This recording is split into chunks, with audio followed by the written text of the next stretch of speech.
तो hello friend, कैसे हैं आप सब। उम्मीद करते हैं कि अच्छे होंगे और पढ़ाई कर रहे होंगे।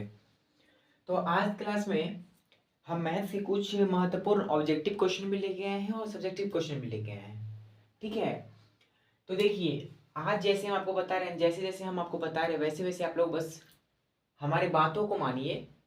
तो आपके मैथ्स में है ना 100/100 नंबर लाने की गारंटी हम देते हैं, अगर जो जो हम आपको बोलते हैं वो अगर आप बात मानते हैं तो क्योंकि बिहार बोर्ड है ना, वो आपके सिलेबस पैटर्न को कभी नहीं बदलता है। जो पूछा जाता है उसी में से पूछता है वो। अगर आपका कमांड है सिलेबस पे तो फिर आपके सिलेबस से बाहर वो नहीं पूछेगा। तो ठीक है, बिना देर किए हुए हम आज के जो क्वेश्चन लाए हैं आप लोगों के लिए, वो क्वेश्चन को बताना शुरू करते हैं। ठीक है। तो देखिए सर, मैथ्स के कुछ ऑब्जेक्टिव टाइप क्वेश्चन आते हैं। अभी ये जो बता रहे हैं वो 1 नंबर वाले क्वेश्चन है। ठीक है। कुछ 2 नंबर वाले भी आएंगे, कुछ 5 नंबर वाले भी आएंगे, लेकिन आज की क्लास में सिर्फ हम 1 नंबर वाले का बात करेंगे और अगर टाइम बचा तो हम 2 नंबर वाले क्वेश्चन की भी बात करेंगे। तो देखिए फ्रेंड, आज हम बता रहे हैं आपको कि ऑब्जेक्टिव को आपको कैसे सॉल्व कर रहे हैं, सॉरी, ऑब्जेक्टिव को आपको कैसे सॉल्व कर रहे हैं और आप लोग उसी प्रकार सॉल्व कीजिएगा।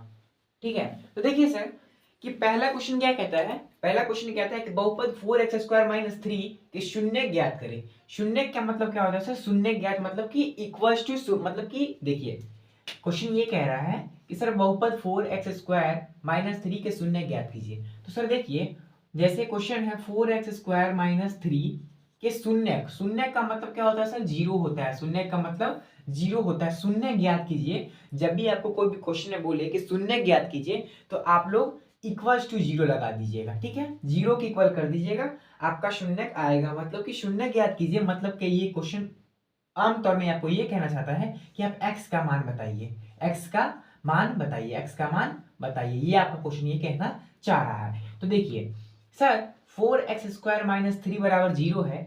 तो आप एक चीज देखिए कि सर हमको x का वैल्यू निकालना है। तो सबसे पहले ये 3 जो है इधर माइनस में है, तो इक्वल के उधर जाएगा तो क्या हो जाएगा सर? प्लस में हो जाएगा, क्योंकि आपको पता है कि माइनस अगर इक्वल के उधर जाता है तो प्लस बनता है, प्लस अगर इक्वल के उधर जाता है तो माइनस बनता है, मल्टीप्लाई अगर इक्वल के उधर जाता है तो डिवाइड बनता है, डिवाइड अगर इक्वल के बाहर जाता है तो मल्टीप्लाई बनता है। ये तो आपका वन क्लास मतलब कि 5-6 क्लास में आप लोग पढ़े होंगे। तो ये फिर भी हम आपको ये बता दिए हैं कि आप लोगों को क्लियर होगा। सर देखिए, तो 4x² बराबर ये माइनस का 3 है तो इक्वल के उधर जाएगा तो प्लस का 3 बन जाएगा, लेकिन हम प्लस साइन को लिखते नहीं है। लिखिए नहीं लिखिए आपकी मर्जी। ठीक है सर। सर फिर देखिए 4x² बराबर 3 है, 4x² बराबर 3 है, तो सर हमको निकालना किसका वैल्यू है? x का वैल्यू निकालना। तो सर देखिए ये 4x के साथ मल्टीप्लाई कर रहा है, तो फिर x 4 जो होगा वो क्या जाएगा? डिवाइड में जाएगा, 3 के डिवाइड में जाएगा। क्योंकि देखिए सर अब हमको x का वैल्यू निकालना है, x का वैल्यू निकालना है, तो x² बराबर 3/4। ठीक है सर। ठीक है। तो सर देखिए अब हमें x के ऊपर क्या है सर? स्क्वायर है, और स्क्वायर जब इक्वल्स के उधर जाता है, स्क्वायर जब इक्वल्स के उधर जाता है तो सर ये रूट बन जाता है। ये क्या बन जाता है सर? रूट बन जाता है। अगर आप लोग इसे चाहें तो नोट करके लिख सकते हैं। ठीक है। तो सर देखिए x इज टू क्या हो जाएगा सर? रूट अंदर पूरे का 3/4। ठीक है सर। और ये रूट हमेशा प्लस माइनस दोनों में रहता है, तो ये आप लोगों को ध्यान रखना है। ठीक है। तो सर यानी कि सर क्या हो जाएगा? x बराबर √3/2। आप ऐसे प्लस माइनस ऐसे भी लिख सकते हैं, या इसे आप ऐसे भी लिख सकते हैं कि x बराबर √3/2 और माइनस √3/2, यानी कि आपका जो x का वैल्यू आ जाएगा, यानी कि आपका जो x का वैल्यू आएगा वो क्या आएगा सर? x का वैल्यू आएगा √3/2 एंड माइनस √3/2, या आप ऐसे भी लिख सकते हैं कि x is two plus minus √3/2। Clear है? क्लियर होगा आप लोगों को? ठीक है। तो ऐसे ऐसे क्वेश्चन हम आपके आज क्लास में लाए हैं जो आपके बोर्ड परीक्षा में पूछे जाएगा। ठीक है। तो ये क्वेश्चन सबको आपको बनाना है। ठीक है। ये क्वेश्चन आप जैसे बता रहे हैं ना वैसे वैसे अगर आप लोग बना लेते हैं ना तो ये क्वेश्चन आपके बोर्ड परीक्षा में पूछे जाएंगे। ठीक है। ठीक है। तो फिर हम नेक्स्ट क्वेश्चन की बात करते हैं। तो ठीक है सर, आगे हम दूसरे क्वेश्चन पे। क्वेश्चन 2 क्या कहता है सर कि यदि x+2 3x और 4x+1 अगर समानांतर श्रेणी में हो, क्या हो सर? समांतर श्रेणी मतलब क्या? एपी में हो, क्या हो सर? एपी, एपी जिसको अर्थमेटिक प्रोग्रेशन बोलते हैं इंग्लिश में, एपी में हो तो एक्स का मान बताइए। तो आप लोगों को बताए थे हम क्लास से पहले कि सर इसका फॉर्मूला होता है, डी निकालने का फॉर्मूला होता है T2 minus T1, T2 minus T1, मतलब कि पहला देखिए जैसे कि आपका दिया है 2 4 6 8, ये कुछ एग्जाम्पल है समानांतर श्रेणी का। सर सबसे पहला वाला जो दिया रहता है ना उसको हम क्या बोलते हैं सर, पहला पद बोलते हैं, पहला पद। तो सर ये T2 और ये क्या है, यानी कि इसको क्या बोल देंगे सर, T1 बोल देंगे, और इसको हम क्या बोल देंगे सर, T2 बोल देंगे। 4 को T2 बोलेंगे, दूसरे वाले पद को T2 और पहले वाले पद को T1। ठीक है सर, तो हमको डी निकालना है। डी मतलब होता है डिफरेंस, उस दोनों के बीच का डिफरेंस कितना है, अंतर कितना है। तो सर देखिए T2 माइनस T1 मतलब 4 माइनस का 2, यानी कि डी बराबर कितना आ गया सर, 2 आ गया। यानी कि इस दोनों के बीच का डिफरेंस क्या होगा, 2 सर। इसमें से भी आप घटाइएगा ना, 8 में से 6 भी घटाएगा तो भी 2 आएगा, 6 में से 4 घटाएंगे तो भी 2 आएगा, 4 में से 2 घटाएंगे तो भी 2 आएगा, मतलब इस सब के बीच का डिफरेंस जो आएगा वो 2 आएगा। वही बताना चाहता है यहाँ पे कि सर ये फॉर्मूला, इसी फॉर्मूला के बेस पे हम इस क्वेश्चन को बनाएंगे। तो देखिए कैसे बनाते हैं। सर पहला वाला पद को क्या बोलते हैं सर, T1 बोल देते हैं। सर दूसरे वाले को क्या बोलते हैं, T2 बोलते हैं, और तीसरे वाले को हम लोग बोलते हैं T3 बोल देते हैं। तो ठीक है सर, देखिए सर x प्लस 2 दे रखा है, सर 3x और क्या देखा है सर, 4x प्लस 1 दे रखा है। बोलता है समानांतर श्रेणी में है तो x का मान बताइए। ठीक है सर, कोई बात नहीं है। तो सर आपको फॉर्मूला बताया है कि d इज इक्वल टू होता है T2 माइनस T1, और T2 माइनस T1 का फॉर्मूला है, यानी कि सर क्या हो गया सर, ये T2, इसको हम T2 बोलते हैं, इसको हम T3 बोलते हैं और इसको T1 बोलते हैं। तो सर अगर हम बताएं आपको कि अगर इस T2 को T1 के इक्वल कर ले, इस T2 को T1 के इक्वल कर ले और इस T3 को T2 के इक्वल कर ले, मतलब सर T2 को T2 माइनस T1 को क्या कर ले, T2 माइनस T1 को T3 माइनस T2 के इक्वल कर ले, T2 के इक्वल कर ले, तो हमारा x का वैल्यू आ जाएगा। हाँ सर आ जाएगा। सर देखिए कैसे आएगा, सर देखिए T2 का वैल्यू कितना है सर, 3x दे रखा है। सर T1 का वैल्यू कितना देखा है सर, x प्लस का 2 दे रखा है। ठीक है, x प्लस का 2 दे रखा है। सर यहाँ हम ब्रैकेट लगा लेंगे सर, क्योंकि इस जगह ब्रैकेट का बहुत ज्यादा वैल्यू है। अगर आप ब्रैकेट नहीं लगाते हैं तो आपके क्वेश्चन गलत हो जाएंगे, क्योंकि ये माइनस, अगर आप देखिए ब्रैकेट नहीं लगाएंगे तो क्या होगा सर, ये प्लस का प्लस ही रहेगा, लेकिन अगर यहाँ ब्रैकेट लगा दो तो ये प्लस माइनस माइनस हो जाएगा। ब्रैकेट का बहुत बड़ा योगदान है। ठीक है सर, फिर T3 क्या है, तो T3 मतलब हो जाएगा सर 4x प्लस का 1। सर T2 का वैल्यू क्या है सर, 3x, यहाँ भी ब्रैकेट लगाएंगे, भूलना नहीं है। हम मानते हैं कि यहाँ पे आप ब्रैकेट नहीं भी लगाएंगे तो चलेगा, लेकिन आपको हर जगह ब्रैकेट लगाना है सर। ठीक है, लगा लिए। ठीक है सर, अब अगला स्टेप में क्या करेंगे सर, यहाँ 3x दे रखा है, ये माइनस का x इधर जाएगा तो क्या करेगा, तो सर ये माइनस x हो जाएगा। सर ये माइनस प्लस माइनस क्या हो जाएगा, -2 आ जाएगा सर।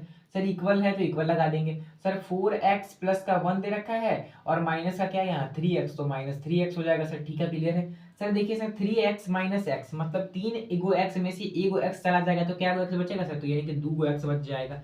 सर -2 है तो -2 का -2 लिख देंगे। क्लियर है सर, इक्वल दे देंगे। सर 4x में से 3 गो x चला गया तो 4 गो x में से 3 गो x चला गया तो क्या x बचा सर, एगो x बचा सर। सर प्लस का 1 है तो प्लस का 1 लिख देंगे। ठीक है सर, अब देखिए 2x, देखिए अब x वाला को x वाला के साथ कंपेयर कर लीजिए और नंबर वाले को नंबर वाले के साथ कंपेयर कर लीजिए। यानी कि सर 2 गो x इधर है और इधर का x प्लस में है तो इधर आएगा तो क्या होगा माइनस में, यानी कि x।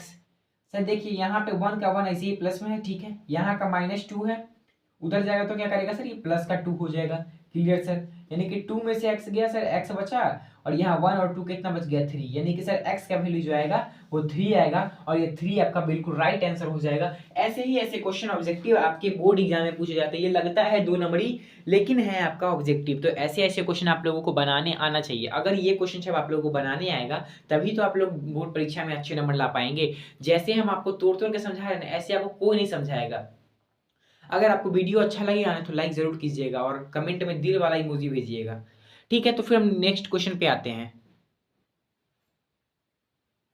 सर देखिए अगला क्वेश्चन कहता है कि 3/2 1/2 -1/2 और -3/2 का सार अंतर बता। ये भी सर आपका एपी का क्वेश्चन है, यानी कि समांतर श्रेणी का ये भी आपका क्वेश्चन है, ठीक है। तो सर देखिए आपको हम कितनी बार बताए हैं कि सर ये जो पहला वाला होता है ना, ये पहला वाला उसको हम बोलते हैं सर T1 बोलते हैं सर, जो दूसरा वाला होता है उसको T2 बोलते हैं, जो तीसरा वाला होता है उसको T3 बोलते हैं, और जो चौथा वाला होता है इसको T4 बोलते हैं। ऐसे आपके अनगिनत पद हो सकते हैं। तो आपको निकालना क्या है सर, सार्वंतर निकालना है। सार्वंतर को हम लोग सर प्यार से पदांतर भी बोलते हैं। क्या बोलते हैं? प्यार से पदांतर भी बोलते हैं, ठीक है, पदांतर भी बोलते हैं, ठीक है सर। अब इसको पदांतर को हम इंग्लिश में डी बोलते हैं, डी मतलब डिफरेंस बोलते हैं, ठीक है। तो सर ये बोलता है क्वेश्चन एकदम इजी है कि सार्वंतर बताइए। तो सार्वंतर निकालने के लिए क्या करते हैं सर, सार्वंतर निकालने के लिए डी बराबर T2 माइनस का T1 एक फॉर्मूला होता है sir, T2 minus T1। Sir T2 minus T1 मतलब कि दूसरे पद में से पहले पद को घटा लेंगे, यानी कि 1/2 माइनस 3/2 कर लेंगे। तो आपका जो आएगा, अब देखिए एलसीएम लेंगे सर, 2 और 2 का एलसीएम होता है 2 ही हो जाएगा सर। 2 को 2 से डिवाइड देंगे तो 1 आएगा, और 1 को 1 से मल्टीप्लाई करेंगे तो 1 आएगा, माइनस का साइन है तो माइनस दे देंगे। 2 को 2 से डिवाइड करेंगे तो 1 आएगा, और 1 को 3 से मल्टीप्लाई करेंगे तो 3 आएगा। यानी कि सर ये डी बराबर कितना आ जाएगा, ये डी बराबर कितना आएगा, माइनस 1 में से 3 गया, मतलब सर 1 में से 3 गया। सर बड़ा साइन किस पे है, 3 पे है। तो यहाँ पे क्या आ जाएगा सर, -2/2, यानी कि आ जाएगा -1। ये -1 इसका क्या हो जाएगा, डिफरेंस हो जाएगा। मतलब इसका सार्वंतर क्या निकलेगा सर, सार्वंतर निकलेगा -1, जो कि आपका बिल्कुल राइट आंसर हो जाएगा, ठीक है। तो ऐसे ऐसे क्वेश्चन आपको ऐसे ही सॉल्व करने हैं कि सर 3/2 माइनस 3/2 1/2 और -1/2 और -3/2 का सार्वंतर या पदांतर बतावे, तो आप लोग ऐसे बता दीजिएगा। आपको सार्वंतर की जगह पे पदांतर भी क्वेश्चन में पूछ सकता है कि इसका पदांतर बतावे, तो आप पदांतर देखिए कंफ्यूज नहीं होइएगा कि पदांतर क्या बोल रहा है। तो दोनों बात बराबर ही है, और डी बराबर क्या आएगा सर, -1 आएगा, ठीक है। यदि एपी के प्रथम पद 2 तथा सार्वंतर 3 हो तो एपी के 3 पद बताइए। ये भी क्वेश्चन एकदम इजी है, देखिए हम इसको कितने इजी तरीके में सॉल्व करेंगे सर। ये भी ऑब्जेक्टिव क्वेश्चन है, ये जितने बता रहे हैं ना आपको क्वेश्चन, ये सब 1 नंबर वाले क्वेश्चन है, ये 1 नंबर वाले क्वेश्चन है, ठीक है सर। तो देखिए यदि एपी के प्रथम पद का मतलब क्या होता है सर, प्रथम पद को ए बोल सकते हैं, आप ए बोल सकते हैं, ठीक है। तो ए बराबर कितना दे रखा है सर, 2 दे रखा है सर। सार्वंतर को हम लोग डी बोलते हैं प्यार से, तो सर डी बराबर आपको 3 दे रखा है। तो क्वेश्चन बोलता है कि एपी के क्या ज्ञात कीजिए सर, एपी के आप 3 पद ज्ञात कीजिए, एपी के अगले 3 पद ज्ञात कीजिए। तो एपी के अगले 3 पद ज्ञात करने के लिए फॉर्मूला होता है, अगले 3 पद के लिए अगले 3 पद बोले तो, या कुछ कितना भी पद बोले तो, अगले अगर 3 पद बोला है, यहाँ पे अगर 3 पद बोला है तो 3 पद निकालने का एक फॉर्मूला, पहला पद का ए होता है, फिर दूसरा का होता है ए प्लस डी, तीसरा पद का होता है ए प्लस 2d। अगर आपको और निकालना है तो आप निकालिएगा ए प्लस 3d, ए प्लस 4d। आपको जितना पद निकालना होगा ना उतना उतना पद निकाल सकते हैं। ए प्लस डी, ए प्लस 2d, ए प्लस 3d, ए प्लस 4d करके आप निकाल सकते हैं, आपको जितना पद निकालना है। देखिए जितना पद निकालना है ना उसमें से 1 घटा लीजिएगा, आपको उतना पद निकल जाएगा, ठीक है। जैसे कि आपको बोला है यहाँ पे 3 पद निकालने के लिए, आपको क्या बोला है, 3 पद निकालने के लिए, तो हम ए प्लस 2d का फॉर्मूला लगा लिए। अगर आपको 4 पद बोलेगा तो ए प्लस 3d, 5 पद बोलेगा तो ए प्लस 4d। मतलब जितना पद बोलेगा ना उससे 1 कम पद को डी में मल्टीप्लाई करके ए में जोड़ देंगे, ठीक है। क्लियर है सर। तो देखिए अगले 3 पद याद कीजिए। तो सर ए दे रखा है कितना, 2 दे रखा है सर। डी कितना, 3 दे रखा है, डी 3 दे रखा है। तो सर देखिए अगले 3 पद है, तो ए मतलब क्या, ए मतलब सर 2, तो 2 निकल गया सर। अगला 3 पद बोला नहीं है, 3 पद, तो सर 2 प्लस का क्या हो जाएगा, यहाँ पे 3 हो जाएगा। फिर 2 यहाँ क्या हो जाएगा, 2 प्लस का 2 इंटू 3 हो जाएगा। क्लियर। अगर और आगे पूछेगा तो हम और आगे निकालेंगे सर, 2 5 2 2 3 दूना 6 और 2 8, यानी कि सर इस एपी का अगला 3 पद जो होगा वो हो जाएगा 2 5 और 8, जो कि इस एपी के 3 पद होंगे 2 5 8। ये आपके ऑब्जेक्टिव वाले क्वेश्चन है, और ये आपके जो ऑब्जेक्टिव वाले क्वेश्चन है ये 2022 में पूछे गए हैं, 2022 में पूछे गए हैं। और ये वाला जो था आपका वो आपका 2023 में पूछा गया है, 2023 में पूछा गया है। और ये सेकेंड सिटिंग में पूछा गया है, ये सेकेंड सिटिंग में पूछा गया है, और ये आपका फर्स्ट सिटिंग में पूछा गया है। तो इसलिए इस सब क्वेश्चन को आप लोग ध्यान से देख लीजिए, ध्यान से बना लीजिए, क्योंकि यही सब क्वेश्चन आपके बोर्ड परीक्षा में आने वाले हैं, ठीक है। तो उम्मीद करते हैं कि आपको ये क्वेश्चन समझ आया होगा। अगर आप बोलिएगा ना तो इससे भी ज्यादा तोड़कर समझाया जाएगा आप लोगों को, ठीक है। सॉरी, ठीक है। तो इससे भी ज्यादा आप लोगों को समझाया जाएगा। तो आप लोगों को उम्मीद करते समझ आया होगा। तो ठीक है, हम नेक्स्ट क्वेश्चन पे बढ़ते हैं। तो सर ये नेक्स्ट क्वेश्चन है आपका, ये भी क्वेश्चन आपके ये ट्रिग्नोमेट्री के क्वेश्चन है, ठीक है। ये दोनों ट्रिग्नोमेट्री के क्वेश्चन है, और ये आपके पूछे गए हैं सर कब, सर ये 2020 में पूछे गए हैं, और ये आपके क्वेश्चन पूछे गए सर 2023 में, सॉरी 23 में। ये तेईस में पूछे गए है ना, हाँ 23 में पूछे गए, और ये 23 के सेकेंड सीटिंग में पूछे गए हैं सर, और ये भी आपके सेकेंड सीटिंग में पूछे गए हैं सर। ये दोनों क्वेश्चन आपके लिए इंपॉर्टेंट है, ये दोनों क्वेश्चन इंपॉर्टेंट है। देखिए सर दोनों इजी क्वेश्चन है सर। पहला क्वेश्चन कहता है कि 2 × 1 minus sine square by A cos square by A का मान बतावे। सर सिंपल है, जिसको फॉर्मूला याद होगा तो तुरंत मार देगा। हम तो डायरेक्ट आपको बोलेंगे कि इसका आंसर 1 होगा, अब सॉरी 2 होगा। सर कैसे?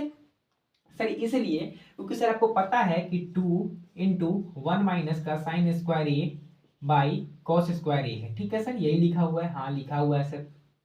अब देखिए ब्रैकेट बंद है, ठीक है, तो आपको पता होगा सर कि 1 माइनस साइन स्क्वायर ए बराबर होता है क्या? कॉस स्क्वायर ए।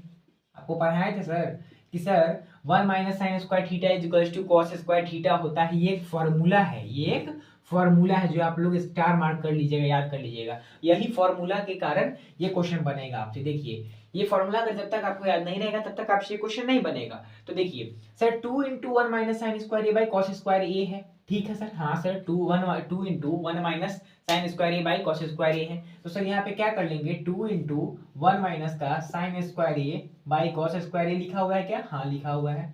देखिए हम आपको इतना तौर पर समझा रहे हैं ना कि इतना मतलब कि बच्चा को कोई से नहीं पढ़ाता है, वैसे हम आप लोगों को पढ़ा रहे हैं। देखिए आप लोग गौर से समझिएगा sir, 2 × 1 minus sine square equals to क्या होगा सर? कॉस स्क्वायर ए हो जाएगा, हाँ सर हो जाएगा। बाई यहाँ पे क्या हो जाएगा सर? कॉस स्क्वायर ए हो जाएगा। ठीक है सर, कॉस स्क्वायर से कॉस स्क्वायर कट गया एक टाइम में, यानी कि सर इसका आंसर क्या हो जाएगा? 2 × का 1, यानी कि सर इसका आंसर 2 आ जाएगा, जो कि बिल्कुल आपका राइट आंसर हो जाएगा। क्लियर है क्या? और इससे आप लोगों को कोई ऑब्जेक्टिव बताएगा भाई? नहीं बताएगा। उम्मीद करते हैं कि आप लोगों को इससे कोई ऑब्जेक्टिव नहीं बताएगा, लेकिन हम आपको बता रहे हैं। क्यों बता रहे हैं? क्योंकि आप लोगों को समझ आए अच्छे से। ठीक है, बस आप लोग नहीं शेयर करते हैं, नहीं लाइक करते हैं, तो थोड़ा बुरा लगता है, लेकिन कोई बात नहीं है। ठीक है, पढ़ते हैं। ठीक है सर, जरा देखिए, अब देखिए अगला क्वेश्चन कहता है कि 3 cos थीटा बराबर 2 हो तो 2 sec square theta plus 2 tan square theta minus 7 का मान बताइए। ये आपके 2020 में क्वेश्चन पूछे गए हैं। ठीक है, कब पूछे गए सर? ये 2020 में क्वेश्चन आपके पूछे गए हैं। क्लियर है? तो सर देखिए ये क्वेश्चन कैसे बनेगा। सर क्वेश्चन दे रखा है 3 cos थीटा बराबर 2। अब देखिए क्वेश्चन लगता है ना कि कितना भारी है, लेकिन ये क्वेश्चन भारी नहीं है। जब आपको पता है कि 3 cos theta is equal to 2 दे रखा है, तो आप सबसे पहले क्या कीजिए सर? cos थीटा का मान निकाल लीजिए। cos थीटा का मान निकालिए सर। cos थीटा का मान निकल गया 2/3। ठीक है सर, क्योंकि यहाँ पे ये 3 मल्टीप्लाई कर रहा था तो यहाँ पे आया, तो सर क्या हो गया? ये डिवाइड में आ गया। क्लियर है? हाँ सर डिवाइड में आ गया, यहाँ तक तो समझ आया। अब देखिए एक त्रिभुज बना लीजिए, क्योंकि सर cos थीटा बराबर होता है, आप लोगों को कितना बार बताए हैं कि cos थीटा बराबर होता है आधार बट्टे का कर्ण, आधार बट्टे का कर्ण। ठीक है, जिसको हम अंग्रेजी में बोलते हैं b/h, b/h बोलते हैं। हाँ सर बोलते हैं। सर देखिए एक हम समकोण त्रिभुज बना लेते हैं। हाँ ठीक है, बना लिए सर। सर cos थीटा बराबर 2/3 दे रखा है, मतलब इसका आधार दे रखा है 2 और कर्ण दे रखा है 3। तो यानी कि हमको लंब वाट करना है, मतलब लंब निकालना है। हाँ सर लंब निकालना है। तो लंब निकालने के लिए एक फॉर्मूला बताए थे आप लोगों को कुछ समय पहले कि सर लंब बराबर होता है, लंब स्क्वायर बराबर होता है कि कर्ण का स्क्वायर में से हम सर आधार का स्क्वायर घटा लेंगे तो हमारा लंब निकल जाएगा। सर लंब निकालना है, हाँ सर लंब निकालना है। लंब का स्क्वायर जैसे कर्ण का स्क्वायर कितना सर? कर्ण का स्क्वायर यानी कि 3 का स्क्वायर। सर आधार का स्क्वायर मतलब कि सर 2 का स्क्वायर। हाँ सर, सर लंब, तो लंब बराबर क्या हो जाएगा सर? लंब बराबर हो जाएगा 9 माइनस का 4। सर यहाँ का स्क्वायर, ये वाला स्क्वायर सर बाहर निकल के रूट में आ गया। हाँ सर आ गया। तो सर लंब बराबर कितना हो जाएगा? 9 में से 4 गया 5, यानी कि सर √5, जो लंब का वैल्यू आ गया √5। सर अब हमको लंब का वैल्यू निकल गया, आधार का वैल्यू पता था, कर्ण का वैल्यू पता है, तो क्या अब हम इसमें पुट करके नहीं निकाल लेंगे? सर हमको तो मान निकालना है ना, तो हाँ सर निकाल लेंगे। देखिए सर अब आते हैं हम आपके अगले तरीके लाइन में। देखिए अब यहाँ पे बनाते हैं। ठीक है, यहाँ पे बनाते हैं, बस आप लोग समकोण त्रिभुज बना के निकाल लीजिएगा। अगर आप लोग समकोण त्रिभुज नहीं भी बनाते हैं ना, तो अगर आपको पता है कि आधार है कर्ण है, अगर आपको ये वाला फॉर्मूला याद है तो आप मन में भी कर लेते हैं। कितने बच्चे मन में करके निकाल लेते हैं। ठीक है, लेकिन अगर आपका मैथ्स कमजोर है तो आप लोग वैसे समकोण त्रिभुज बना के निकालिए। ठीक है, तो सर देखिए लंब मेरा 5 निकल गया। फिर आते हैं यहाँ sir 2 sec square theta plus 2 tan square theta minus 7 दे रखा है क्वेश्चन में। अब हम इसमें वैल्यू पुट करेंगे। सर सेक थीटा बराबर क्या होगा सर? cos थीटा बराबर होता है आधार बट्टा कर्ण, तो सेक थीटा बराबर होगा क्या? कर्ण बट्टा आधार। ये क्या हो जाएगा सर? ये हो जाएगा कर्ण बट्टे का आधार हो जाएगा। उल्टा होता है, cos सेक का उल्टा होता है साइन कोशेक का उल्टा होता है, टेन कॉट का उल्टा होता है, हम बताए थे आपको sir. 2 into ten square theta, ten square theta का मतलब होता है लंब बटा आधार, टेन स्क्वायर थीटा का फॉर्मूला होता है लंब बटा आधार, लंब बटा आधार, ये होता है लंब बटा आधार, ठीक है, लंब बटा आधार, ठीक है।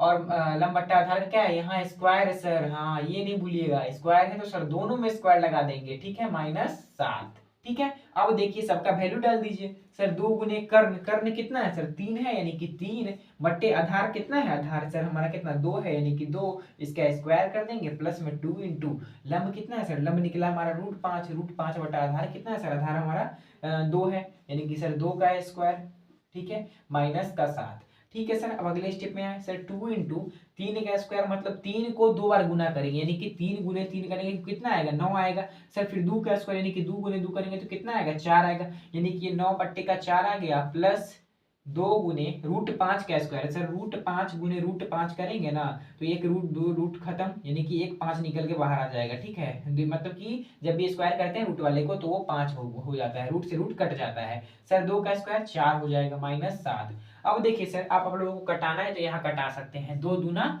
4 कट गया सर, ये 2 दूना 4 कट गया, यानी कि यहाँ आ गया 9 बट्टे का 2 प्लस का 5 बट्टे का 2 -7, ठीक है सर।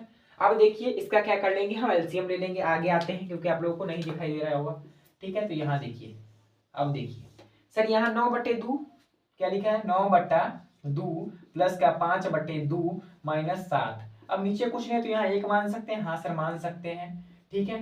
तो सर देखिए 2 2 1 कैल्शियम 2 ही होगा सर, यहाँ हो जाएगा 9 प्लस 2 एकम 2 यानी कि 5 माइनस 1 दूना 2 यानी कि 7 दूना 14, सर ये 14 - 14 बट्टा 2 सर, ठीक है, यानी कि 0 बट्टा 2 यानी कि सर कितना 0 आया। सोच रहे हैं आप ये इतना बड़ा क्वेश्चन है और इस क्वेश्चन का आंसर जब 0 आता है तो क्या सोचेगा कोई कि इतना बड़ा क्वेश्चन हम सॉल्व किए हैं और ये क्वेश्चन का आंसर 0 आ रहा है, और ये क्वेश्चन आपके ऑब्जेक्टिव में पूछा गया है। ये आप लोगों के लिए दुख की बात है कि बिहार बोर्ड कैसे कैसे क्वेश्चन आप लोगों के ऑब्जेक्टिव में पूछे जा रहे हैं, ठीक है।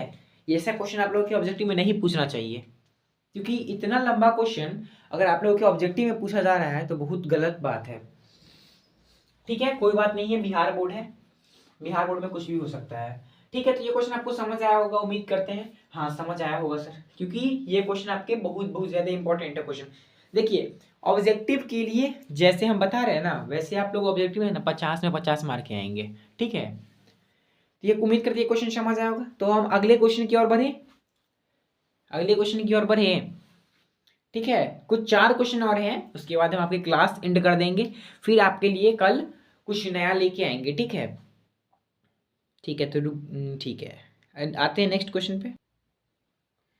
तो ठीक है, अगले क्वेश्चन पे आते हैं। अगला क्वेश्चन आपका कहता है, सेम क्वेश्चन है, देखिए फिर से वही क्वेश्चन है। आपके बोर्ड परीक्षा में नॉर्मल क्वेश्चन पूछे जाते हैं, आप लोगों को डरना नहीं है, ठीक है। तो देखिए अगला क्वेश्चन ये कहता है कि 5 × 1 + tan square theta by sec square theta का मान बता दो। हम तो सीधा बोलेंगे कि इसका आंसर 5 होगा, क्योंकि सर फिर आपको बता रहे हैं कि फिर आप लोगों को पता होगा कि 1 + का tan स्क्वायर थीटा, 1 + का tan square theta is equal to होता है sec स्क्वायर थीटा। और ये फॉर्मूला कहाँ से डिराइव हुआ सर, तो सर ये फॉर्मूला ऐसे डिराइव हुआ, sec स्क्वायर थीटा माइनस का tan square theta is equal to 1। आप एक फॉर्मूला पढ़े होंगे ट्रिग्नोमेट्री में, ठीक है, यही एक फॉर्मूला। तो सर देखिए अब यहाँ फॉर्मूला दे रखा है आपको कि sec square theta is equal to 1 + का tan स्क्वायर थीटा। देखिए यही ना आपको दिया है ये वाला कि 1 + का tan स्क्वायर थीटा, यही दिया है क्या, हाँ सर यही दे रखा है यहाँ पे। तो यही फॉर्मूला यहाँ गया sec स्क्वायर थीटा। और सर देखिए अब सॉल्व करते हैं इसको, अब सॉल्व कैसे करेंगे सर, सर देखिए 5 × का 1 + का tan square theta by sec square theta, ठीक है सर, हाँ सर दिया है। तो सर ये 5 × 1 + tan square theta equal to हो जाएगा sec square theta by sec square theta. तो यानी कि क्या हो जाएगा सर 5 × का 1 यानी कि ये हो जाएगा 5, यानी कि 5 इसका आंसर हो जाएगा। समझ में आया क्या, हाँ आ गया होगा सर, बिल्कुल आया होगा, इसमें तो कोई डाउट ही नहीं कि समझ नहीं आया होगा, हाँ ठीक है। सर देखिए अगला क्वेश्चन कहते हैं कि द्विघात समीकरण x² + 5x - 7 का घात क्या होगा। देखिए एकदम इजी क्वेश्चन पूछ दिया है बच्चा वाला। सर घात मतलब होता है ना पावर, घात का मतलब होता है पावर, कितना पावर है उसके ऊपर। सर इसके ऊपर देखिए x के ऊपर क्या है सर, पावर सर 2 है, इस 5x के ऊपर कितना 1 है सर, इसके ऊपर कुछ नहीं है तो यहाँ 0 है। तो सर देखिए, घात जब भी पूछता है ना, तो घात जब भी पूछता है क्वेश्चन में ना, तो घात का मतलब है कि सबसे बड़ा वाला पावर। क्या लिख देंगे वहां पे कि सबसे बड़ा पावर, सबसे बड़ा पावर जो होगा ना, सबसे बड़ा वाला पावर, बड़ा वाला पावर जो होगा, पावर जो होगा, जो होगा, जो होगा वही घात होगा। क्या होगा? वही घात होगा, वही घात होगा। ठीक है, तो सर देखिए सबसे बड़ा वाला पावर क्या है? 2 है, 1 है, 0। तो सर सबसे बड़ा पावर क्या है? 2 है, यानी कि आपका 2 आंसर हो जाएगा। क्लियर? हाँ सर क्लियर है। सर देखिए अगला क्वेश्चन है कि x square minus 2x plus 5 में अल्फा प्लस बीटा का मान क्या होगा? पता होगा आप लोगों को फॉर्मूला कि alpha plus beta, alpha plus beta का फॉर्मूला होता है माइनस का बी बट्टा ए, माइनस का बी बट्टा ए। यहाँ पे देखिए ना क्या दे रखा है क्वेश्चन में, क्वेश्चन में दे रखा है कि x square minus 2x plus का 5। अब देखिए, अब यहाँ a का वैल्यू क्या है? जो x के साथ मल्टीप्लाई करता है वो a, सॉरी एक्स स्क्वायर के साथ जो मल्टीप्लाई करता है वो a होता है, यानी कि a का वैल्यू यहाँ 1 है, यहाँ कुछ नहीं तो 1 है। सर b का वैल्यू क्या हो जाएगा? जो सर x के साथ मल्टीप्लाई करता है वो b होता है, यानी कि -2 हो जाएगा। सर जो कुछ किसी के साथ मल्टीप्लाई नहीं करता है, जो अचर पद होता है, वो 5 हो गया, c हो जाता है, यानी कि 5। सर तो देखिए फॉर्मूला होता है alpha plus beta, alpha plus beta is equal to होता है माइनस का बी बट्टा ए। अब देखिए ना सर, माइनस बी बट्टा ए, यानी कि माइनस बी, मतलब बी का वैल्यू क्या है? -2 है, तो यानी कि -2, और ए का वैल्यू 1 है। और सर देखिए पहले से फॉर्मूला में भी माइनस होता है, यहाँ एक माइनस, तो सर ये माइनस से ये माइनस कट गया, यानी कि अल्फा प्लस बीटा का वैल्यू 2 आ जाएगा, जो आपका बिल्कुल राइट आंसर हो जाएगा। यहाँ तक आपका कोई दिक्कत? आप लोगों को इस क्वेश्चन में कोई दिक्कत है क्या? हमें तो नहीं लगता कि इतना समझाने के बाद आप लोगों को दिक्कत हुआ होगा।